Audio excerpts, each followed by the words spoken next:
Do you believe in miracles? Would you love to see a miracle in your love life, whether you're single or married?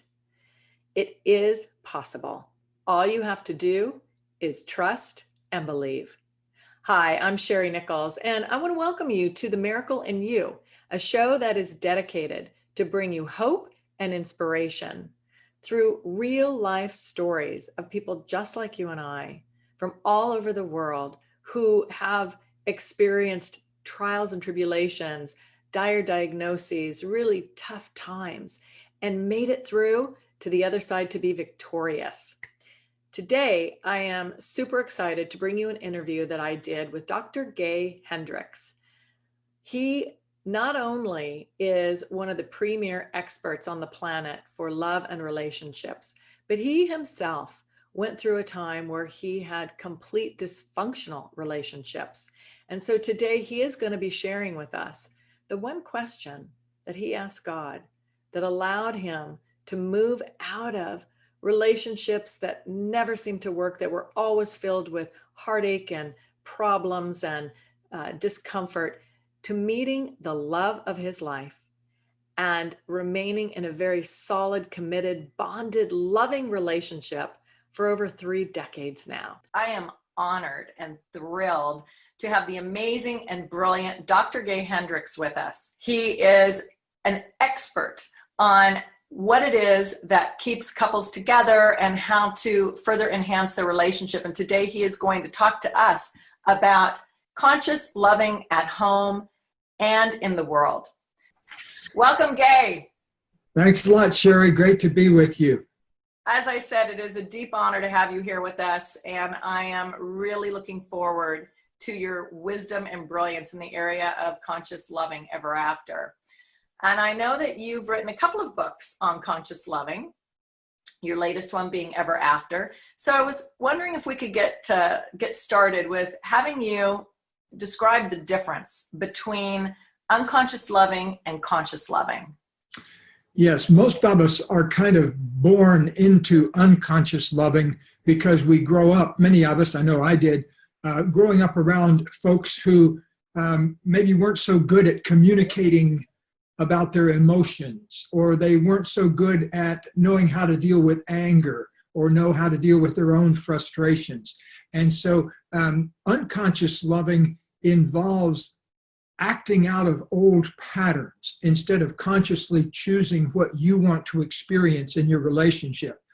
And so most of us do a lot of unconscious loving in our teens and 20s. I know I certainly did, where I just, like for me as a man, I had such difficulty speaking openly about my emotions. Like I think I was in my 30s before I ever learned to say something simple like, I'm sad, or I feel scared right now, or I'm not sure what to do.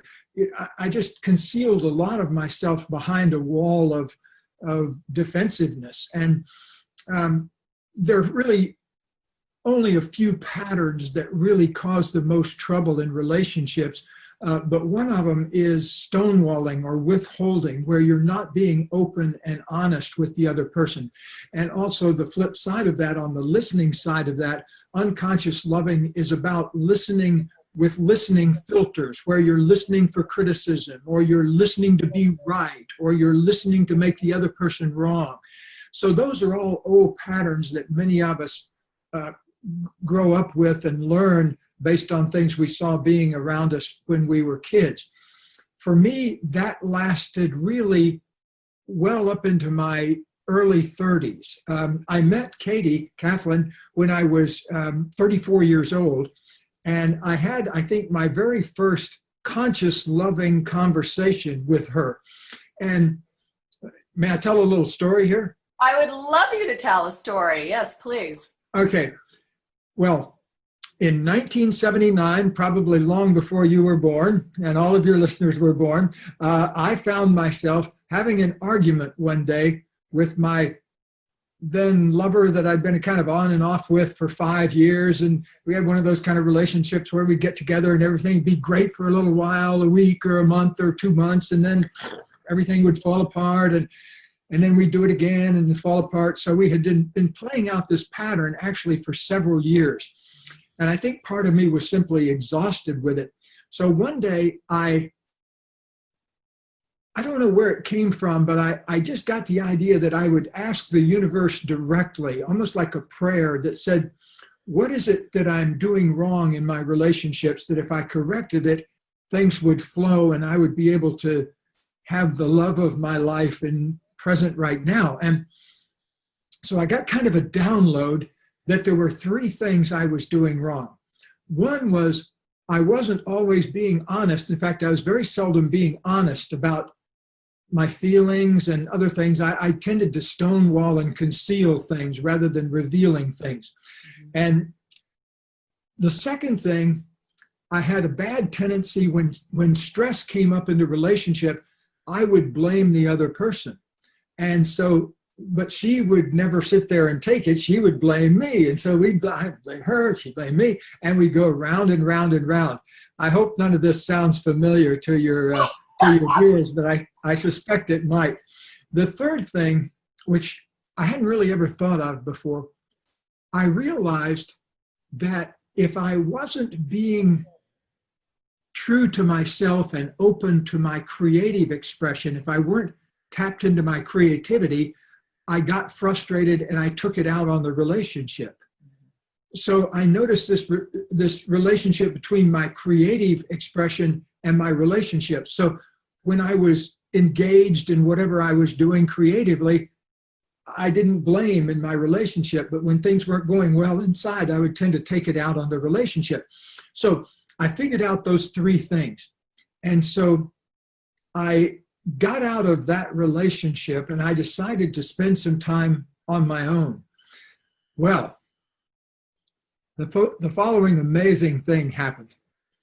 A month later, I walked into a room in California. I lived in Colorado at the time, and I walked into a room in California, in Menlo Park, to give a talk and a seminar at the Institute of Transpersonal Psychology, which was a place where people got their PhDs in spiritual psychology, and still exists. But I didn't know that the movement therapy instructor there was a woman named Kathleen Hendricks, or she didn't have the name Hendricks at the time, but I knew of her by reputation, but I'd never met her. She was also getting her PhD there at the school as part of the deal that involved her being on the faculty too. So anyway, I didn't know any of this, but I walked into the room and there was probably 50 people there. And as I was looking around and we were all introducing ourselves before my talk,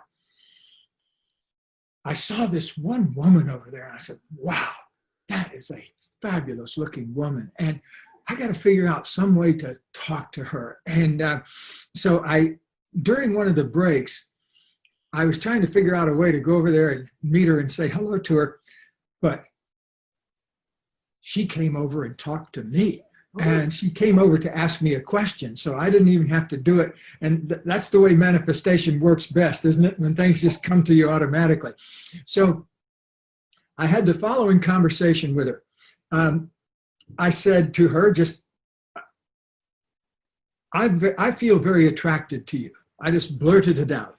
And I said, I don't know if this is the last moment we're ever going to talk or we're going to spend our lifetime together, but I just had this big experience a month ago where I realized that I mess up all my relationships by not being honest or by blaming the other person for something that I need to take responsibility for, or by selling out my creativity and then blaming the other person. And I said, this is my first conversation I've had since that realization. And so just to be completely honest about it, I'd love to ask you out for a cup of coffee, but only on those terms. Are you willing to have a cup of coffee with me on the terms that we both commit to being honest with each other, we commit to a no-blame relationship, and we commit to being in touch with our creativity, both of us, and whether that lasts 10 minutes or 10 years, it doesn't matter, but would you be willing to have a cup of coffee with me on those terms? And so she went like this. She went, it was probably the strangest conversation she'd ever had either. And finally, she said, after about 10 seconds, she opened her eyes and said, how about lunch? And so Well, and so that was the beginning of it. That was 38 years ago in January, last January.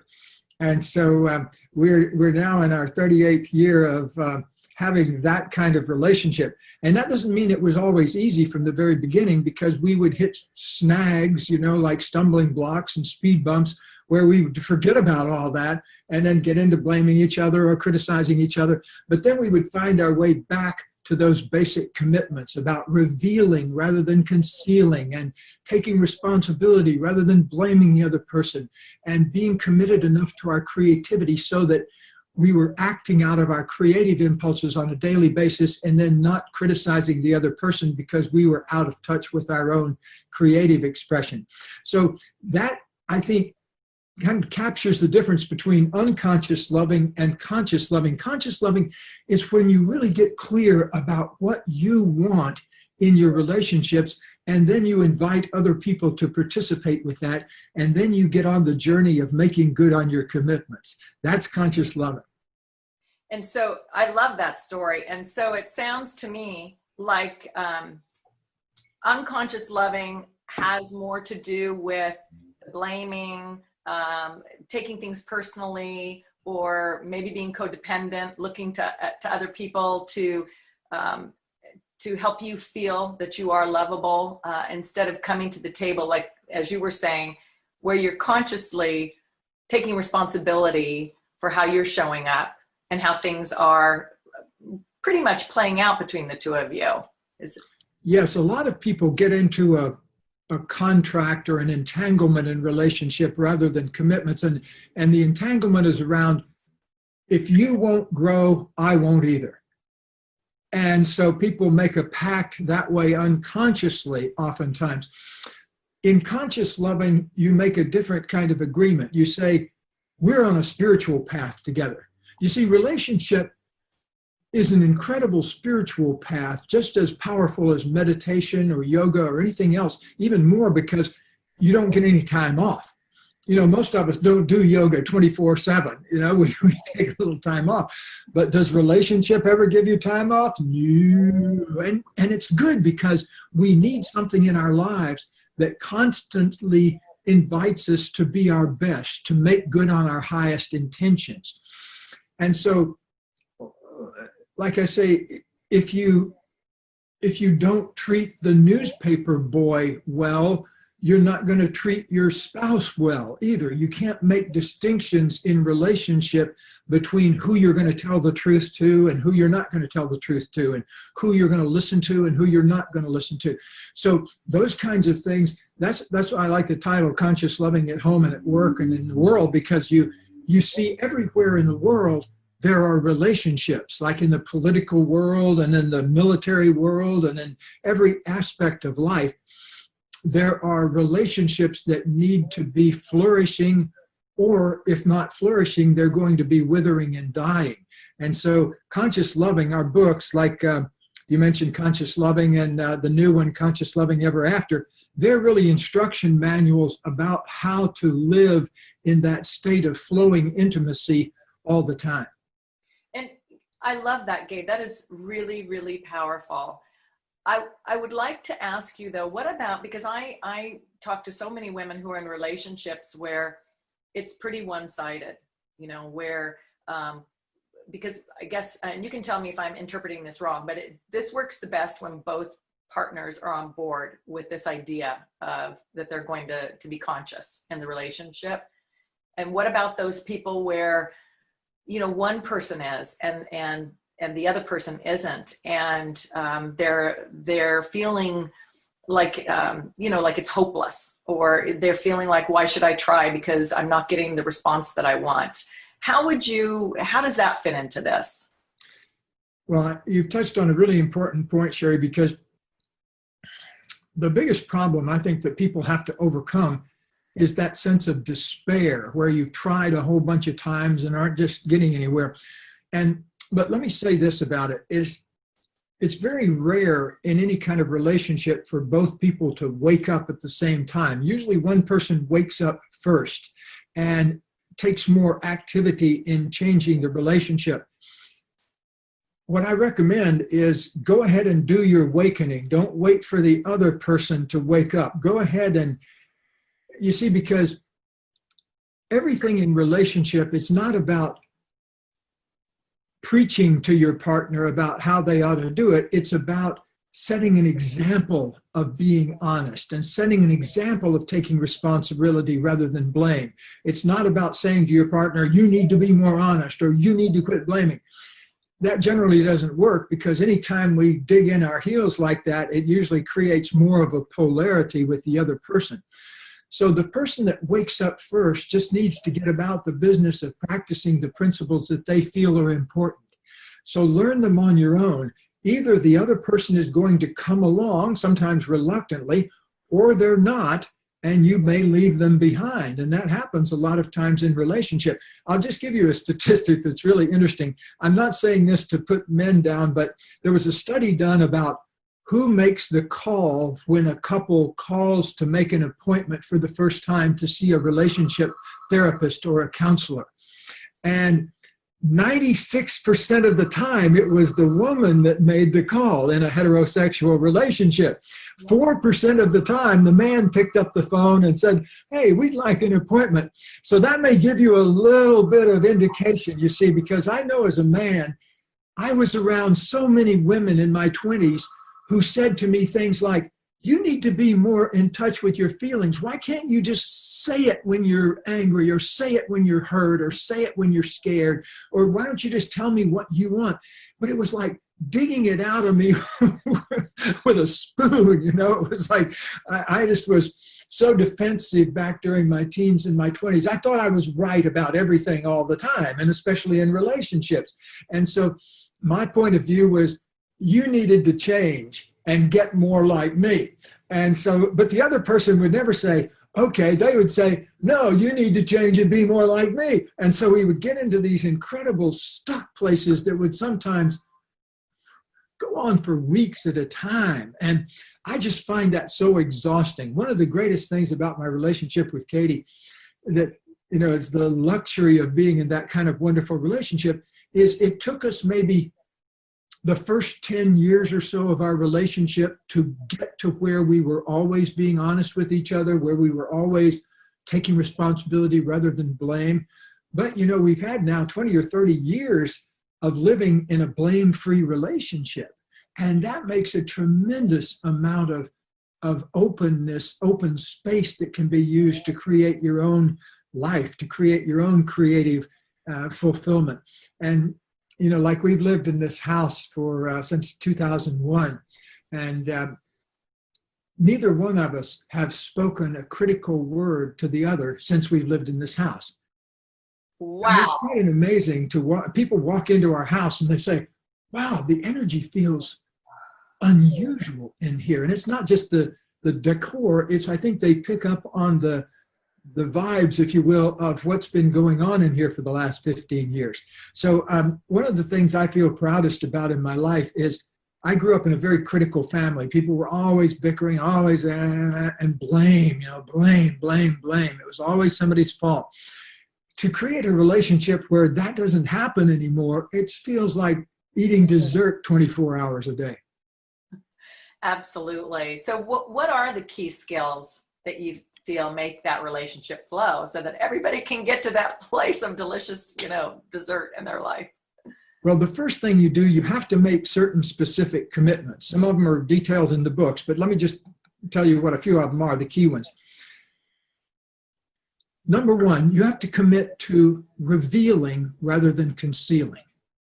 And when I have couples in my office here, we're doing this conversation from my home office. When I have couples in here, oftentimes it takes me the better part of an hour or so just to get both of them to look each other in the eye and make that simple commitment.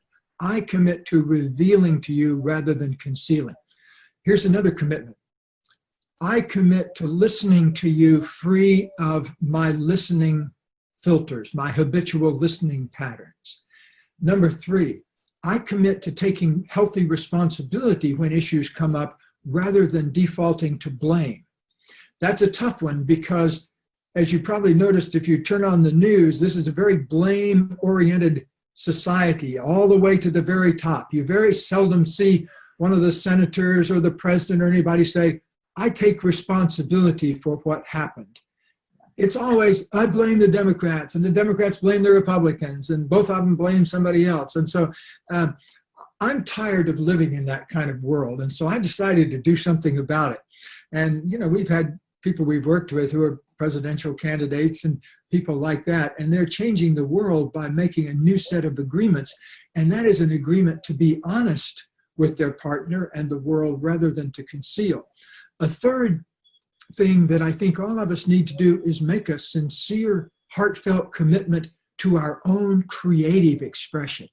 Because like I mentioned earlier, when human beings aren't expressing their creativity, they do other things that distract themselves from it, like drinking too much or eating too much or smoking too much or engaging in arguments all the time. They're distractions from the real issue, which is human beings at their very center need to access their creative potential and express it in the world. And if you can do that, suddenly you attract other people who are doing that also. You've probably noticed in your own life and work, since you made a commitment to living a more positive life, suddenly you're surrounded by lots more positive people than you ever were beforehand.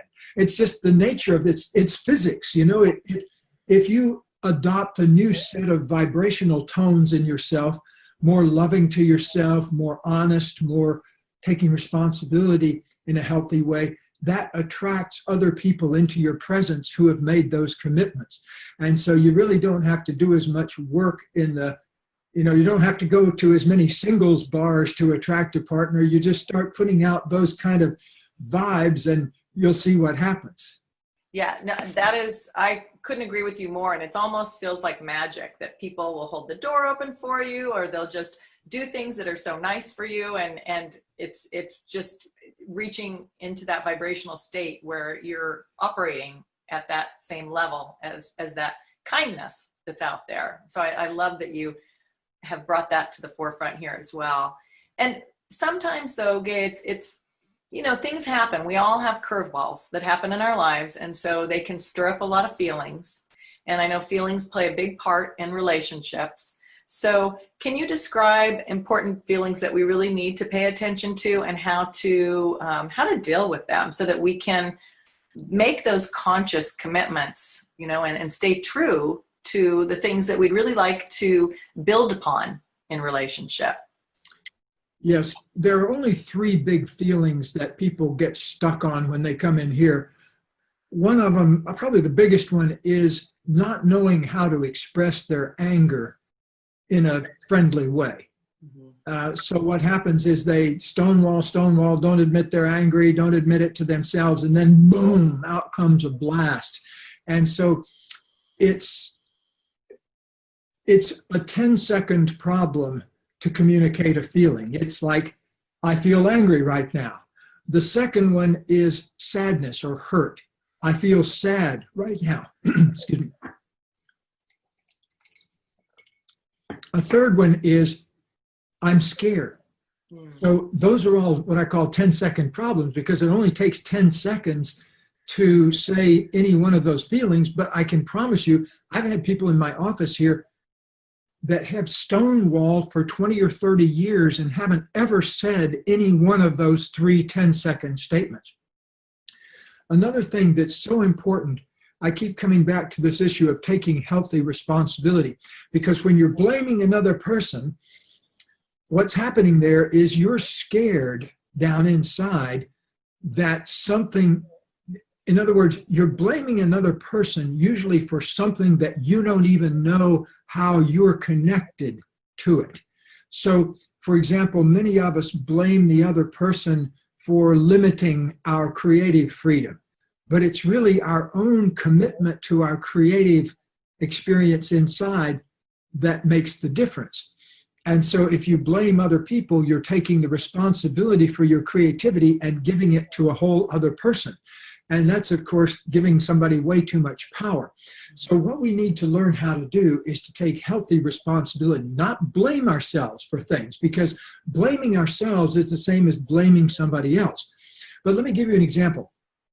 just recently, for example, 2.5 months ago, Katie and I were out on a bike ride one late afternoon, and we both are big exercise nuts and work out all the time and take bicycle rides together. And we were out on our bikes, and Katie hit a curb and fell over and broke her hip. And so it was taken care of very quickly. The emergency people came, and she got off to the hospital right away and found that her hip was indeed broken, and had surgery and had a new hip installed the next day. And so she's doing great. In fact, she just came back from her first, from a speaking tour of Europe, where she was traveling for 2 weeks, giving seminars and everything on her new hip. So she's healed just fine. But I'll tell you, for the first 2 weeks, it was a complete lifestyle change for me, because suddenly I had to become a whole different kind of person, because I had to handle stuff around the house that I wasn't used to handling. And boy, was there a lot more of it that I knew. And I had no idea how many things she took care of just without even saying anything about it. So it was a huge learning curve for me, where for the first 2 weeks, even though we've got a couple of great assistants and things like that, there were still all of these things that she did that she couldn't do, and I needed to step in for. And so I went around kind of in a state of dizzy, being in a hurry all the time for a couple of weeks. So I needed to own this new part of myself called caretaker. And I hadn't really been familiar with how to do that in any kind of physical way. I knew how to, be a good partner in the emotional sense and support her that way. But it was real different when it came down to actual physical stuff. And so I can't honestly say I was very graceful about it for the first couple of weeks. It was like I was so in a dither about it that I felt sort of off center a lot of times, because I was in overwhelm. So after a couple of weeks, I got kind of used to it, and then things started to smooth out. But even though we've been together 38 years, there's still going to be speed bumps where something happens. Or like 2.5 years ago, we were right in the middle of a training, and I hurt my knee and ended up having to have a knee replacement, and all of a sudden, boom, there she was. She needed to teach the rest of the seminar by herself. And so there are all sorts of little events that happen in life, and big events that happen, that are going to throw things off center. And that's the reason why it's so incredibly important to have these commitments to come home to. And so like the book Conscious Loving was our first book, where we talked about what those specific commitments are. And then we have more in this. The new book is for people over 40, Conscious Loving Ever After, because after 40, there's a whole different set of things that come into play. But one of them is this issue of creativity that I keep harping on, because after 40, and especially after 50, every moment is a choice between creativity or stagnation. Creativity or stagnation. Am I going to do things in a new way, or am I going to keep going through the same old patterns? And just in finishing, I want to tell you one thing that happened to me, a very formative moment in my life. First time I ever went to Europe, I was sitting on a park bench in 1979, I think it was, and I was sitting on a park bench, and I was sipping a cup of coffee and just enjoying the morning. And I was sitting there by myself, and I saw a woman who was in her 60s. She came kind of striding very vigorously across the park, and she sat down on the park bench, and I noticed she had this brand new pair of sneakers on, kind of a spotless new pair of sneakers. And I complimented her. I said, great sneakers, they look brand new. And she said in English, she happened to be from Arizona, she said, yes, they're my 6th pair on this trip. And I said, really? Where did you come from? And she said, well, I've walked here from Arizona. I said, really? How long did that take? 1.5 years, she said. And the reason it taken 1.5 years is she'd first walked from Arizona to California heading west, and then she changed her mind and walked all across the United States, and then taken a plane to Europe, and she had walked all the way across Europe and was on her way to Portugal when she sat down beside me. And the story she told was just amazing. I noticed she had a wedding ring on, and I said, is your husband with you?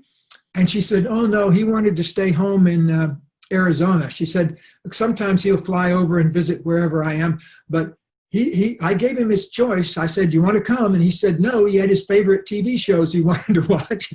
And so he's still there watching his favorite TV shows, and she's walking around the earth.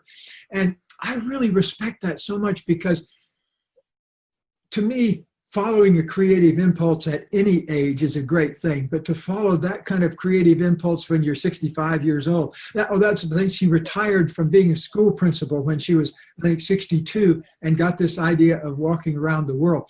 So God bless her, because there she went. We talked for 10 minutes, and then she bounced up and walked on toward Portugal. And so that set a good model for how I want to spend my golden years. Oh my gosh, that is an amazing story. Thank you for sharing that. That is so inspirational. Wow.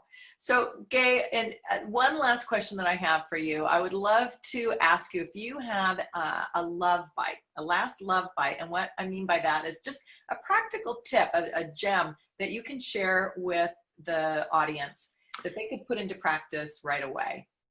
Yes. Those little silicone wristbands that people wear?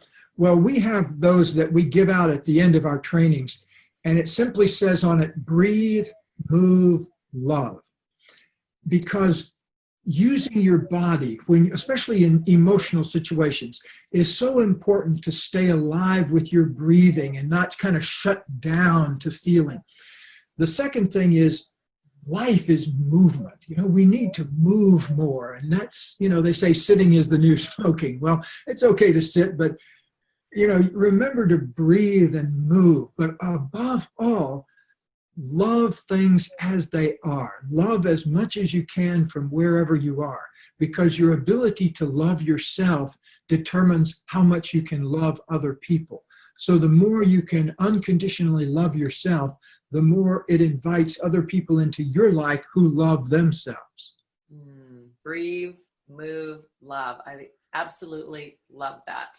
You, Gay, you have given us so much wisdom, so many wonderful, actionable ideas and strategies that we can put into our life that'll just expand love, not only in our home, but as you have made us aware, in the world as well. Thank you so much for being with us. It has really been a pleasure and an honor to spend this time with you. Thank you. Many blessings on everybody's journey to conscious loving. I highly encourage you to put everything into action that Gay has told us today, and your life will expand in untold ways. And I wish for you love, that you find love, that you are knowing deeply that you are loved every minute of every day. Bye for now.